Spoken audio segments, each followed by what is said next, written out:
Namaste, my name is Kamala Todd, and currently the Indigenous Arts and Culture Planner with the City of Vancouver, which is a new role for me and it's a new position for the city. My own background is as a filmmaker and a community planner.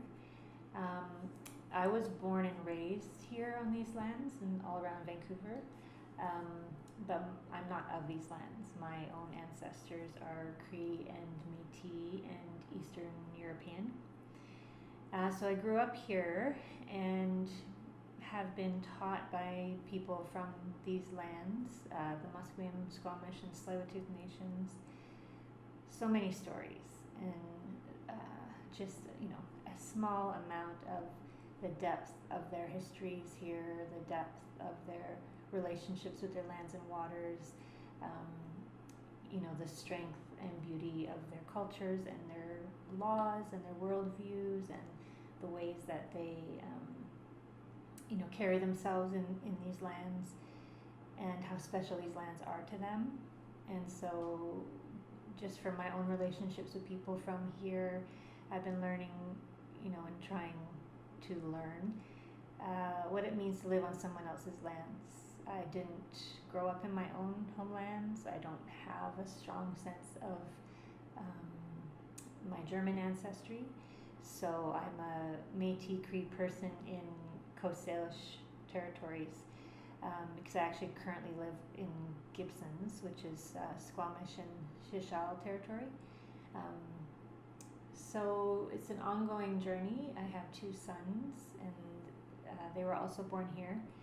And, we together do what we can to learn our own responsibilities living here on these lands, our own continuous gratitude for being here, and how we can give back and how we can be good guests or visitors or settlers, from other territories, whatever.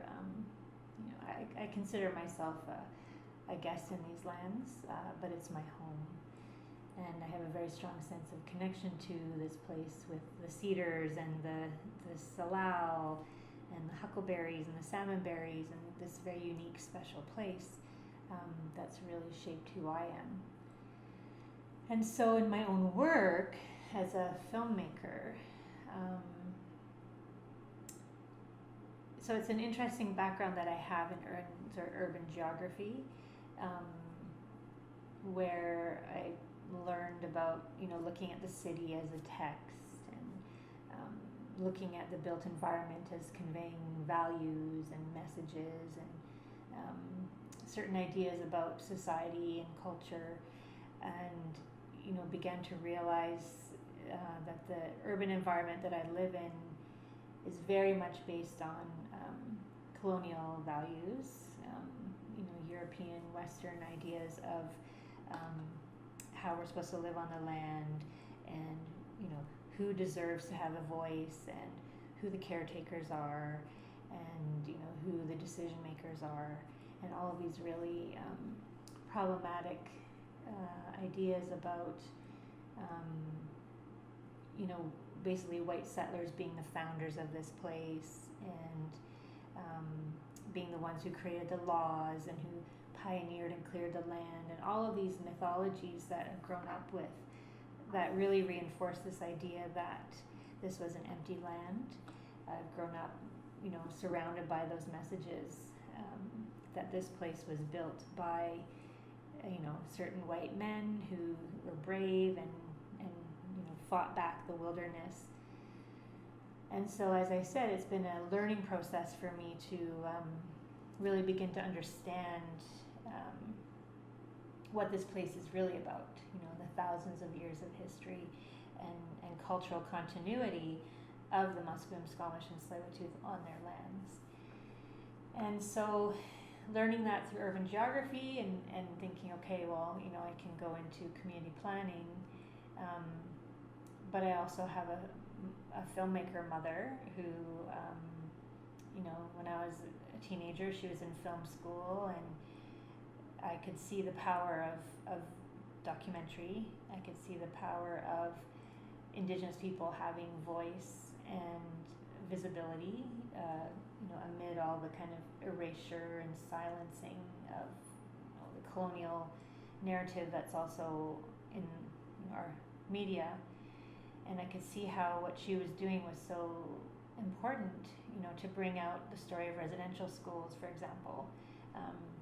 She made a film about residential schools at a time when it really wasn't part of the conversation in Canada, and she really helped bring it to the, wide visible attention. I could see how the documentaries she made about Chief Dan George, who's from the Tsleil-Waututh Nation, and also has Squamish ancestry. How telling that story of his family and his experiences here and his wishes for his people, how empowering that was for the family and the community, and for people to just learn more. And so I began to realize that one way to address, the myth of empty land and the myth that this place was founded by white men, basically, was through bringing out other stories and doing that through video. So I've been doing that since 1999, and it's just a way to highlight stories and languages and knowledge of people from these lands. Indigenous plant divas about Skszwx and her plant knowledge, a Squamish ethnobotanist, doing films about the languages of this place and everything, how rich the ongoing Indigenous presence is here, the ongoing Musqueam, Squamish, and Tsleil-Waututh presence is on their lands. But the reality is I'm also kind of a planning geek, and I love, looking at, okay, well, who are the people making those decisions? And who are the people who are holding on to, the definitions of who we are as a society, the ones who get to decide, the street names and the place names and, where the funding goes, and get to decide what is in the nature of this neighborhood, or what is the character of this place, and what is our identity. And for the most part, that has all still been a pretty colonial narrative. So I also really believe that, just as much as I try to decolonize the dominant narrative through film, I also try to decolonize it through being part of the planning process in whatever way I can. And because I'm in cultural services, luckily for me, that involves working in areas of heritage, and it involves working with the Museum of Vancouver, because it's, the City of Vancouver, the collections at the Museum of Vancouver are essentially City of Vancouver collections. And, I started this position at a time when the city is actively involved in repatriation of its collections, and really, taking a good hard look at how were those belongings acquired in the first place, and what was the mindset of people who were collecting and taking and stealing and selling and storing and displaying all of these expressions of people made by their ancestors, or, as sad as it is, their ancestors themselves. The Museum of Vancouver has had several ancestors in storage from around this area, or even other places. And so it's been a learning thing for me too, to understand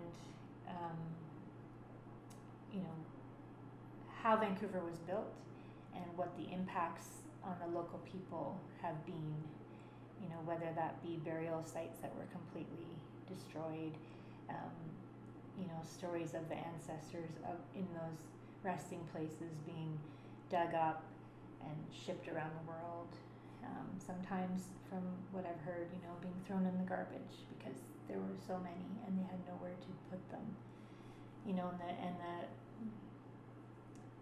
The early disrespect that was kind of built into settlement here, of not seeing the value and the rights and the jurisdiction and the title of the local people, and feeling like their their ancestors, their cultural belongings, their cultural landscapes had no value other than to be maybe stored or preserved because of, you know, the dominant idea of you know, that great progression that would mean that Indigenous people who were, you know, part of the past would be destined to die out, and, you know, civilization on these lands would take over, or for, you know, Indigenous people to assimilate and become like the European settlers. All of those various messed up ideas justified and fueled the taking of cultural treasures and belongings and ancestors, while at the same time prohibiting the further creation of many of those belongings. So, you know, it became illegal to practice potlatches and sun dances, and you know, became illegal to just continue to be who we were as Indigenous people in all of our nations. And so as we were prohibited from practicing in those ways, people were also stockpiling and profiting off of taking and selling and displaying our belongings. So with the City of Vancouver and Museum of Vancouver actively working on repatriation and having a policy of, you know, working with the nations whose belongings are in the storage or in the exhibitions, it's a real privilege to be part of that work. And we just recently had a leaving ceremony for Haida belongings, including 2 mortuary poles, 2 monumental poles, and other belongings which the city paid to have shipped back to Haida. And as part of that work, it also involved protocol with the Musqueam, Squamish, and Tsleil-Waututh nations. So really nice to be able to help facilitate those relationships, and, you know, for the Haida representatives to know, of course, that they need to do that protocol, and for the city to help, you know, create those meetings and conversations. It's just an exciting time to be part of that, and the ceremony was amazing. And so I'm really privileged to get to work in this area and to be part of the ongoing recognition of the wrongs of the past and of the ongoing injustices.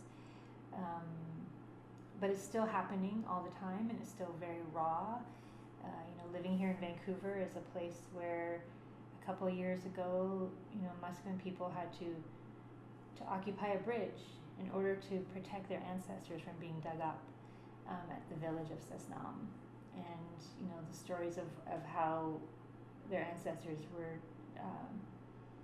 so mistreated and disrespected at that site are just heartbreaking. And it was very recent that happened. And there still really isn't enough protection. You know, all of Vancouver is layered with history of the people who are still here. But because we have this myth that it was an empty land, there's a lot of people who don't know that, or who don't respect that and don't live with that knowledge. And so as optimistic as I am that, you know, in 2014, the City of Vancouver formally recognized that Vancouver is on the unceded territories of the Musqueam, Squamish, and Tsleil-Waututh nations, which was a huge acknowledgement, which then meant that, you know, if you make that acknowledgement, then you need to start reflecting that in your governance. You need to start reflecting that in the way you do your work and in your policies and everything. So it's been amazing in really inspiring work of reconciliation.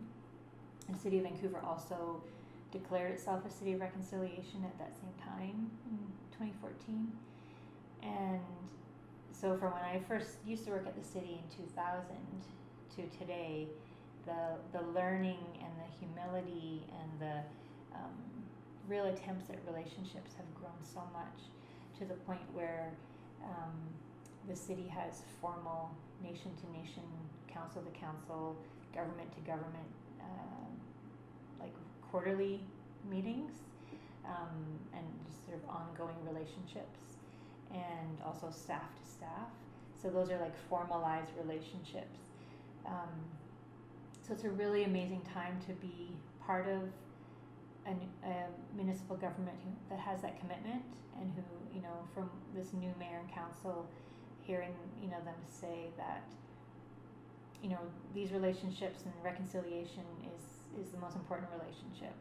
And that also includes working with the urban Indigenous people as well, who have some of the highest needs in the whole city, and you know, who deserve the attention and support as well.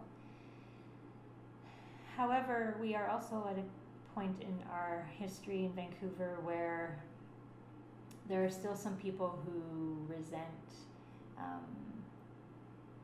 the recognition of this as Musqueam, Squamish, Tsleil-Waututh lands. They resent having to, they don't want to have to learn the languages, the Squamish and Unceded languages, of the original languages of this place. They feel that the history of Vancouver is a proud history, and they want to celebrate that history. There's also a bit of backlash right now, or kind of there's a reluctance sometimes from some people to really acknowledge that we're on Musqueam, Squamish, and Tsleil-Waututh unceded lands, and to acknowledge that the making of Vancouver is full of violence and injustice and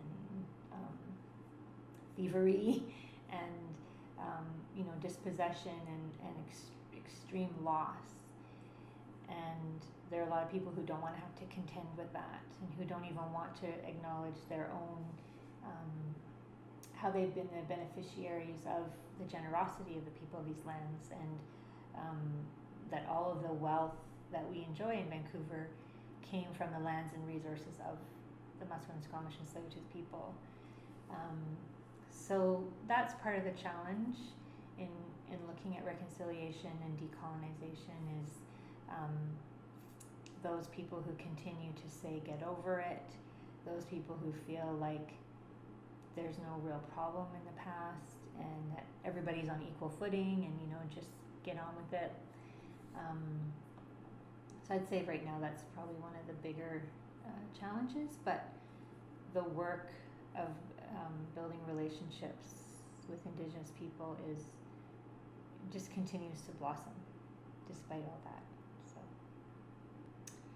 So part of changing the relationship to me is about learning the stories and learning the languages. And so, you know, to some people, Stanley Park is Stanley Park. It was just forest before, and now it's been created into a park, and you know, it's there for everybody to enjoy. However, and I only, you know a little bit from what people have shared with me in my own research, but I don't know anything about that place, you know, from my own cultural connections. But from what I've been told, just like all of Vancouver, that's part of the territory of Musqueam, Squamish, and Tsleil-Waututh people. There were villages there in Stanley Park.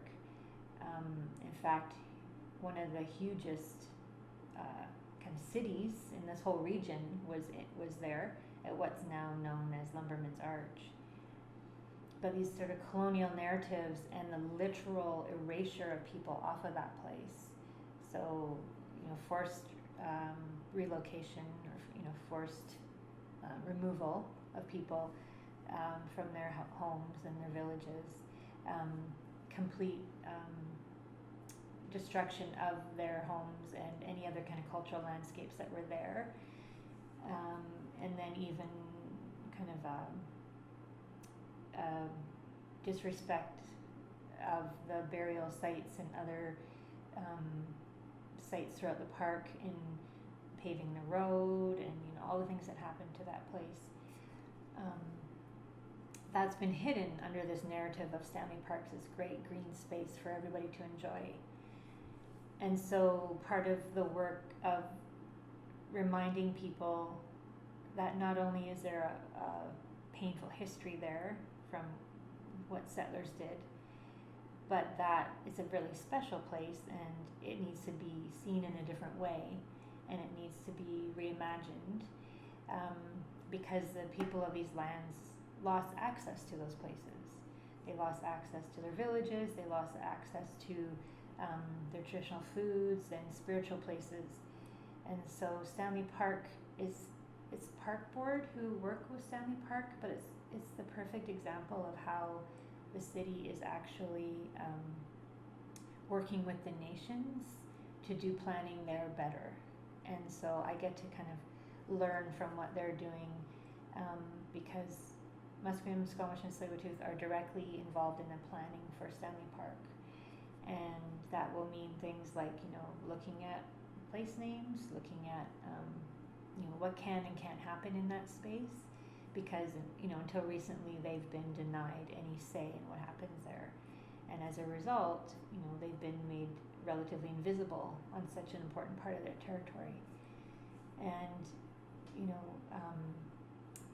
so sharing the stories of places really help change people's understanding, and then they help to inform new approaches to planning.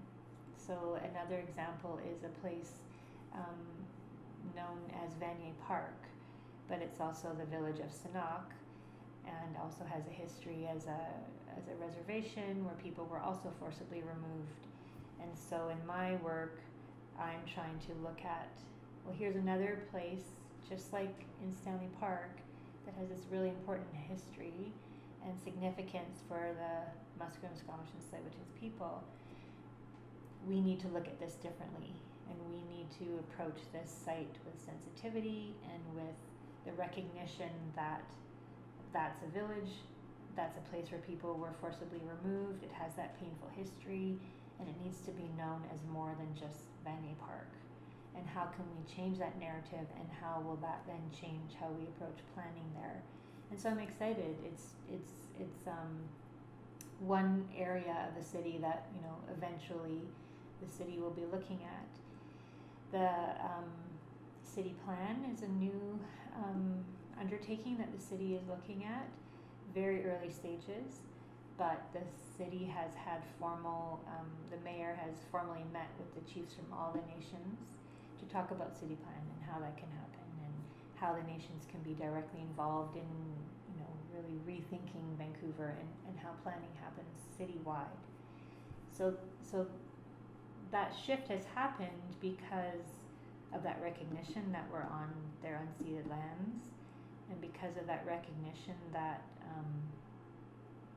we're obligated to have relationships with the people whose lands we're on, and that needs to be more than just words. It needs to actually show up in how we do our planning, and how we support the nations to be involved in the planning as well. So that's one major area, and it comes from people learning more the stories of these places and having a deeper understanding.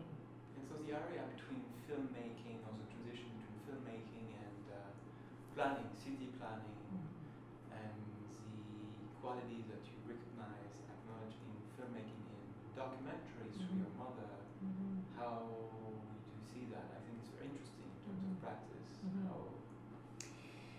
So when I first started working for the city, I was the Aboriginal social planner, which meant I was to help build relationships between the city and the Aboriginal community. So normally that would mean, much more about working with service providers and looking at social services and that kind of thing. But because I'm a filmmaker, I suggested to my boss at the time that one way to support the Aboriginal community to feel included and visible and recognized is through supporting Aboriginal people to tell their stories. Because colonization has worked to erase, eradicate, and make invisible, Indigenous people always being here and having rights and title that can't be extinguished, because colonization has been about trying to assert the founding, Western European settlers as the founders, as the exclusive founders. You know, all of that has been a deliberate erasure and silencing to say either you weren't here, or if you were, you're irrelevant now because you lived in the forest and you were hunter-gatherers and you didn't have anything of any value. So very, you know, racist ideas that continue to circulate today. And so one way that you challenge that erasure and that silencing is through making visible the stories and voices and people and places and languages of the lands. And so I have done what I can to support the people of this place to be visible and to be heard and to be recognized. And so I pitched to my boss at the time to do a project called Storyscapes. And the idea was that we support youth to interview their elders and record their stories, hear their stories, and document, sort of archive their stories. We support people from the downtown east side who felt very voiceless at the time, very ignored, to tell their story through film and to do it in a way that reflected what was important to them. So we did a couple of films with Indigenous people from the downtown east side. We tried to sort of just share this depth and breadth of stories with planners and exhibits, and then we also were working towards public art, which also is another way to help the people, write themselves. Let me say that again. And then also looking at public art, which is a way for people to be visible again on their lands, to be recognized, to have their languages seen and heard. But video provides that opportunity to just really challenge that colonial narrative. And it's also, nowadays it's such an important way of communicating that especially young people can relate to. And so it allows different perspectives to be shared more widely. And in terms of planning, the idea of stories informing planning and stories being data for planning is really important to me, in the sense of, traditionally planners will look at a neighborhood from a very kind of linear, flat idea, and mostly from the written record, and mostly from the usual voices who come to the meetings or who do the consulting. And in my experience, when I was working on Storyscapes, some of the stories that we gathered were so unknown and so incredible that planners who I was working with were like, wow, I had no idea. And we need to share this, and we need to make it visible, and we need to make it known. And it totally changed their understanding of that neighborhood or that time in history.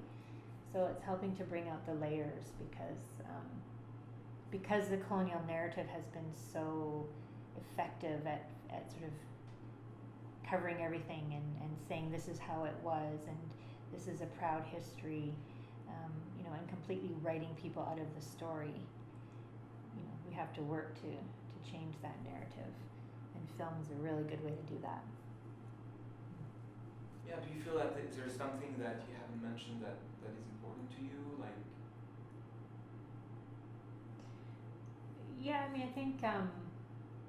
I think right now we're at a point in history in Canada, I'll say, where there's this idea that if we recognize the harms of colonialism, and if we recognize Indigenous rights and sovereignty and ancient continuity on our lands, that somehow means that newcomers or settlers can't have a place.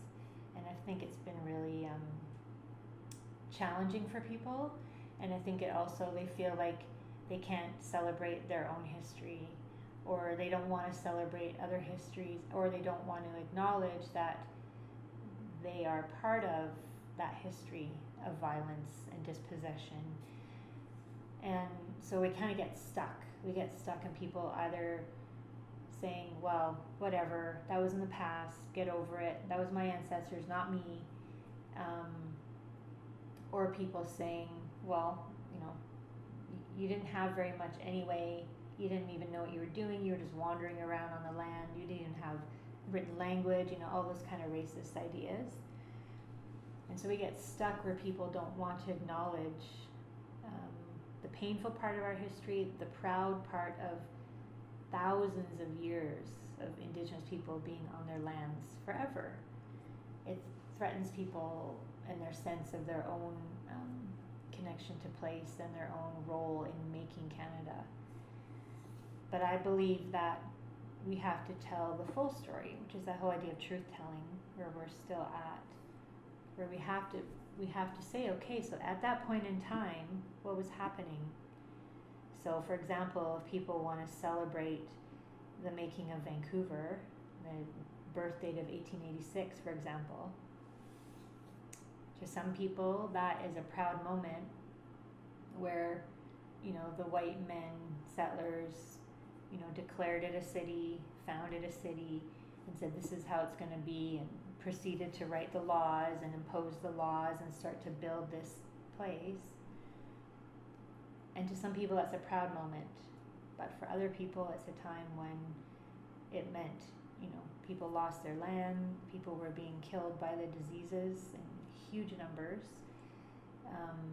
all the epidemics of smallpox and other diseases, a time when people were being made to go to residential schools, families were being, you know, ripped apart, the lands and waters were being polluted, only certain people could vote, many people couldn't vote, many people weren't included in this new society that was being built, you know, all kinds of other experiences that were going on.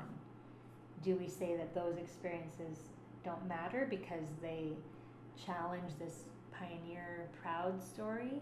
Or do we say that this is all happening at the same time, and what are we going to do about that? And how are we going to understand our sense of history and our identity as a city? And how are we going to understand our collective relationships and roles to moving forward?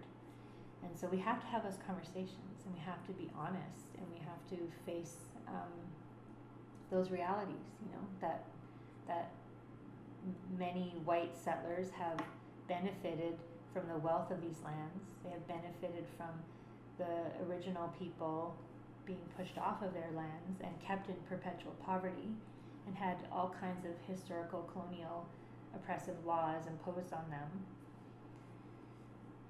So I think people need to have courage about having those conversations, and, you know, embrace that and face the painful realities of that. And also, you know, there doesn't mean that you can't still be proud of your own history, but you need to be really honest about what the whole story is, many stories of what was going on.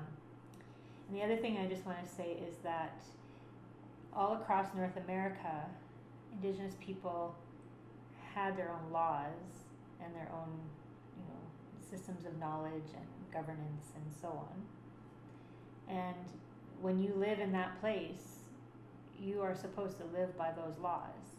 Now, laws are evolving and changing and adapting all the time, but for those of us who live here in Vancouver, there are ways that you are supposed to live on these lands, to take good care of them, to build a good life. And so the colonial Vancouver that was established here does not respect those laws, and that's why we are in the crisis of, you know, environmental problems that we have now. But if we were to start acknowledging and restoring and respecting the original laws of these lands, then we have the chance to actually live in a better way. So I learn as much as I can about what it means to live here and to take care of this place. And I learned that from the Musqueam, Squamish, and Tsleil-Waututh people who have always taken care of these lands and waters, and who do it as their responsibility, and what some people call their sacred responsibility. and I feel the rest of us need to learn what that means and to live in those ways as well.